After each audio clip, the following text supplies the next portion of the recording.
Hey, it's John and Mike, brew-dudes.com. We're in the brew kitchen. The brew kitchen. The brew kitchen. And I don't know if you know this, but we talked about this late last year. This man, to my right, has been brewing for 20 years. A lot of people say, like, 20 years? How old is that guy? Let me tell you, this guy's old. I'm 24. Yes. Yes, if you're 24, then I'm 24 in a month. So, anyways, 20 years is a long time, and I think we should celebrate. We should have got a cake. We should have got a cake. We should have gotten a cake with the stuff that, you know, we have taken spent grains and made a cake. But we didn't. We got a kit instead. So, to commemorate 20 years of home brewing, Mike bought pretty much the same kit that you bought 20 years ago. Yeah, so or at least were given as a gift, right? Yeah, so the kit that I very first brewed was an amber ale. And they don't make, at least our homebrew store doesn't carry that anymore. Big shout out, this is our local homebrew store, Beer, Wine, Hobby. They don't carry that kit anymore, it doesn't get made anymore. So what I went to the store, I picked out another extract kit that is an amber ale. This is actually an Irish red. Yes. Because it would Close enough. be close enough. And so we're gonna brew We're gonna do it all. an extract beer Yes. for the first time on the channel, really. For the first time in a long time. And so this is for all of the peeps who just got started. just got started. Maybe you've brewed your first batch. Maybe you're thinking about getting your first batch done. We're going to try to string together a couple short segments in one big video of the steps involved for making an extract beer. Mike's going to take his 20 years of experience and show you how to brew well the first time. Yes. Okay. So, what besides the kit, Yes. what else do you need to have a great home brewing experience at home? At home, because that's redundant, but you know what I'm saying. So first up is you got to have a pot. And for most extract brewers, they do what we call a concentrated boil. Yes. Right? So the batch is going to be 5.5 gallons in the end. But a lot of people don't have a stove strong enough to do like 6.5 gallons boil. So you start with a small pot. So this is a 3-gallon pot. This is in fact the pot that I brewed my first several batches of beer in. So it has come out of storage. It's here for us today. Nice. It's a good friend. Love it. All right, let me move it down. Okay. We have other things. Pot. So we have a pot. Now what else? You need a good brew spoon. Just because you'll want to do something, so you'll be stirring a little bit. You don't need to stir a whole lot, but it is occasionally nice because hops will crust around the edge of the pot. And you want to make sure extract doesn't stick on the bottom. Exactly. I forgot all about that. The other thing too is it might start to get foamy. Oh. And so having a spoon to stir, get the foam to go down, so that'd be good too. So you need a good brew spoon. That's not my original brew spoon, but stainless steel's a nice spoon. Very good. All right, what's next? So you're gonna need to be able to. Oh no. You're gonna need to be able to clean. Yes. And you're gonna be able to need to sanitize. We use 5-star products a lot. Yes. PBW, which is powdered brewery wash, and also Star San. So this is a cleaner, and this is a sanitizer. We're also big believers in 2 products for those 2 tasks. One step is nice for cleaning, but you really want to sanitize. These are big quantities because we brew a lot, but you can get smaller quantities of these at your homebrew store. So don't worry about the size of those things. Yes. Very important to get these instead of like cleaning with Dawn dish soap or things that can leave residue. These things are made to clean and sanitize for homebrewing purposes. It's important to invest in these types of cleaners and sanitizers. And you'll see too, like the nice thing about Star San is that it's no rinse. Even though there might be a lot of foam, True. It's no rinse. So this, I prefer to rinse this out. Yep. This, no rinse. Got it. Next step is this thing. This is my original True Brew fermentation bucket. So this thing is 6 gallons. It's perfect for a 5-gallon batch of beer.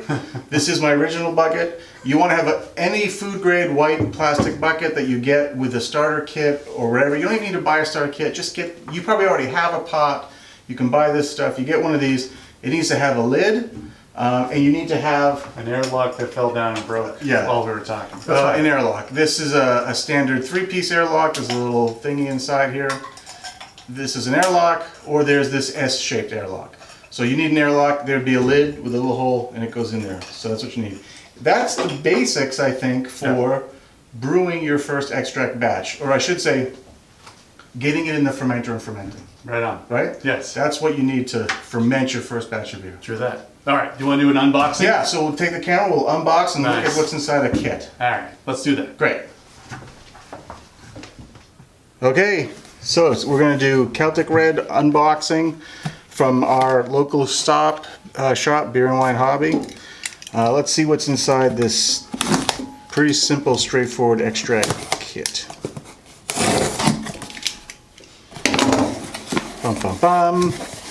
Oh, look, instructions. That's important. That's good. Nice instructions sheet. It goes through brewing and even packaging and stuff. That's great. All right, so here's the bulk of the kit, which is 2 big cans of Pilsen Light extract, which is pretty interesting for this, I think, in my mind. Pilsen extract. There's also 4 ounces of roasted barley. So that's basically going to give us that red color, I suspect, is what the plan is in this kit. Then there's half an ounce, 1.5 ounces of EKG. Good thing there's no Fuggles in this kit. So there are your hops. They're little pellets. We'll show those once we open them up. And then, oh, look at, I forgot all about this type of stuff. Brings back memory. So, and then some priming sugar. Yep. So this is for if you're bottling the beer. So maybe we'll do bottling. Oh, no, they even give you a little bit of Irish moss. So that's used late in the boil to help with making clear beer later on in the process. So there we go. So that's the end of the box. It also has on here, it says other things you need, not included, a muslin bag. So muslin bag is just like this cheesecloth sack, which these grains, we're gonna crush these grains and then they'll go into this sack to get steeped. So you need this in order, you don't wanna have these free floating in the water the whole time you're brewing. And then you have to choose your yeast strain. So on here too, they have a couple recommendations of what the yeast should be. And so for this beer, I decided to go with 1084 Y yeast, Irish ale yeast. So just sort of, I haven't used this yeast in a long time and I figured it'd be fun to use that. Good choice. So yeast, extract, so this is where all the sugar's coming from. This is where some of the flavor's coming from. Your bittering hops to balance the sweetness and yeast to ferment. That's the basics of an extract kit. Nice. Sweet. Are you going All to right. smack that pack? We're going to smack that pack. Okay. All right. You gonna do it now? We're going to change the camera. We'll smack the pack. Okay. Okay? Great. Nice. All right. Super. All right. That was... Okay. Y yeast has these packets, and inside them there's another smaller packet, a nutrient packet, and to get sort of a small fermentation started, you have to smack the pack. So you can open up the small packet inside and kind of get it started. And that's what we're going to do. And Mike said that he was really intimidated when he first started brewing, and I'm sort of like freezing up on camera, just kidding. You gotta find the pack, you gotta find a little small packet, and then you slam down. There you go. Oh, look at that. Oh, you can hear it. Oh, yeah. And it starts to fizzle and stuff. It's great. All right, we're all set. How far in advance should we do that? I don't know. It's probably like 6 hours ahead of time, right? Yeah. So it says at least for 3 hours. I usually do it for 6. Right. So awesome. Hopefully this swells. As Mike showed us in the unboxing, we actually have a small bit of grain. And before I got a mill, what you would do is open this up and then put it into a larger, like a 1 gallon Ziploc bag, and then crush it with a rolling pin. So that's what we're gonna show it off. Like this kind of grain, you don't have to get a really good crush. All you gotta do is kind of snap open the kernels so that enough of the flavor comes out of it. So what we'll do is just open that up and then open it like this and make sure that nothing spills out. Very nice. And then we'll seal this back up. And it kind of makes a mess of the bag. You won't be using this bag over again, but what I used to do is just make sure that I get it flat and then get all the air out, seal it back up, and then just kind of crack it up. And all you're doing is try to, again, crack the grain so that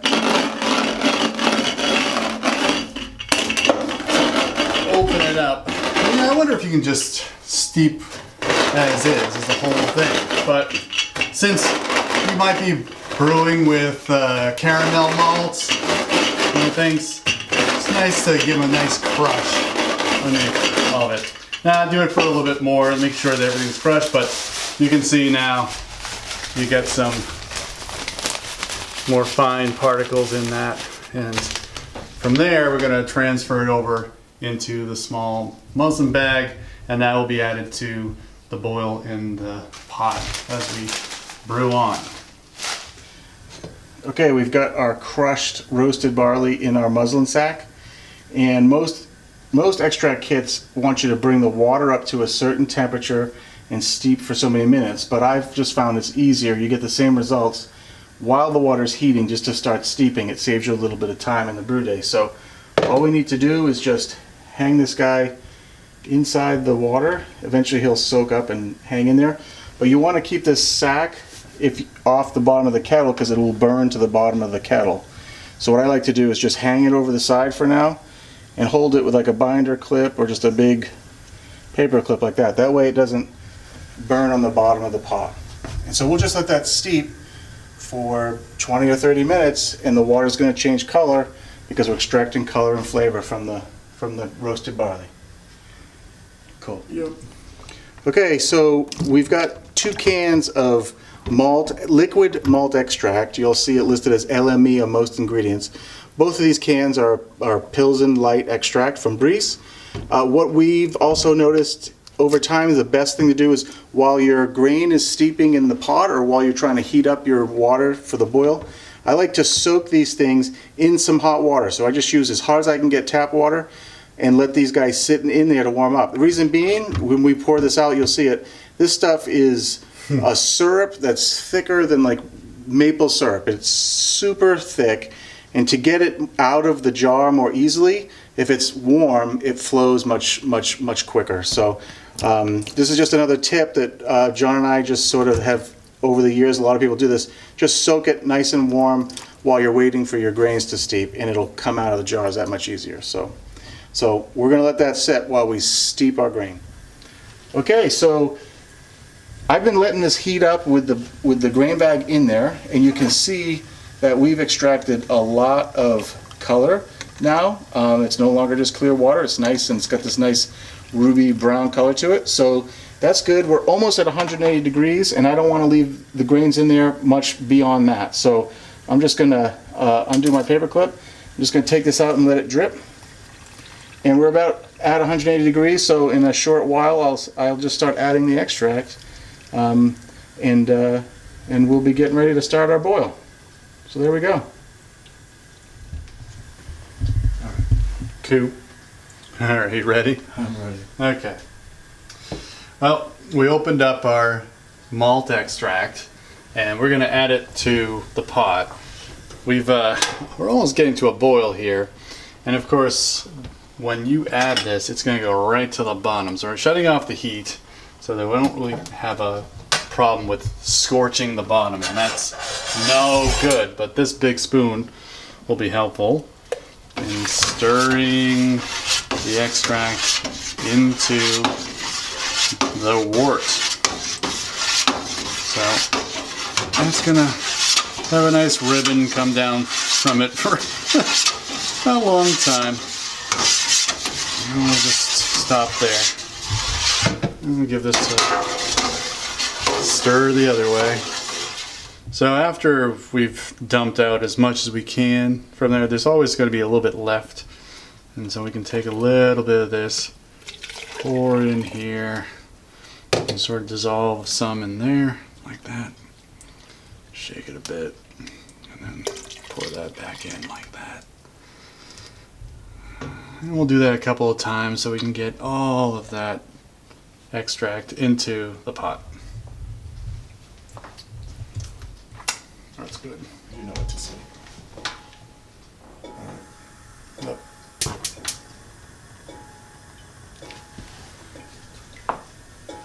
All right. We got all our extract into the pot, and we've turned the flame back on. We're gonna sit here because the boiling will be happening soon. And it's very important to stay on this when it starts to boil. This will foam up, and I can't tell you how many times I've had to deal with boil over. So hopefully our 20 years of experience here, Mike has shown me that we can actually stop this. If not, then, you know, what are we doing? So we're going to keep an eye on this as it comes to a boil, and then, you know, we will be kind of turning off the heat and stirring it and just battling the boil as we brew this extract there. Okay, so we got to a boil. It didn't boil over, which was wonderful, but now we have to put in the hops. These are East Kent Golding hops, and this kit actually measured out a ½ ounce, which is so nice. So we're just going to pour those right in, all the pellets, put those into the kettle. And when you add these in, you also have to be very careful because this can also start a boil over. So as long as we keep our flame managed, we should be good to go. We'll turn that back on to get the boil going again, but I just didn't want to have a big boil over on camera.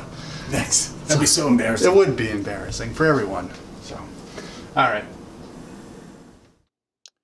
Okay, guys, I don't know what happened to the audio here for these last couple clips, but I'll just pick it up from here with a voiceover. What I'm doing here is I'm just getting the Irish moss ready. So Irish moss is like a little bit of a grounded up, dried seaweed extract. And all you do is during the last 20 to 15 minutes of the boil, you just add it in like I'm doing here. And it dissolves into the boiling wort, and it helps clarify yeast and some other proteins when the fermentation finishes off. So, all right, this is the final stage. So the boil is done, and it's time to get that wort into a fermenter. So you'll see in this part of the video, I'm using my stainless steel brew bucket because I really love this brew bucket, and my plastic buckets are so old they're not really fit for fermentation anymore. So this is what I like to do is I tend to put the sanitizer that was in the fermenter. So we've sanitized the fermenter. I like to save the sanitizer in like a pitcher or a bowl or something just in case I need it quickly to sanitize a spoon or something. But then what we're going to do is I'm going to add, I have already added to this 2 gallons of super cold water, as cold as I can get it out of the tap. And so we're going to use that cold water, and when I dump in this hot boiling wort on top of it, we're going to get a pretty good chill, but not an absolute chill, meaning we'll probably need a little bit more time. So luckily this time of year it's pretty cold outside, so I can just put this whole fermenter when I put the lid back on outside to get it to chill down. But so we added about 2 gallons of cold water. Now that's about 2 gallons of wort. So I'll just check the volume on this and then use cold tap water to kind of bring us up to where we need to be volume-wise.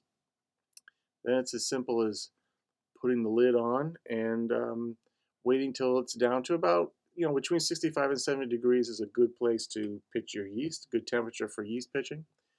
And then you're ready to go, and you can let it sit for a week or 2 weeks to ferment completely. And then that's kind of like our video series on how to do extract brewing. Pretty straightforward and simple. So we hope you enjoyed this series. We enjoyed making it. And certainly if you have questions or comments, leave them below. As always, thanks for watching, and brew on.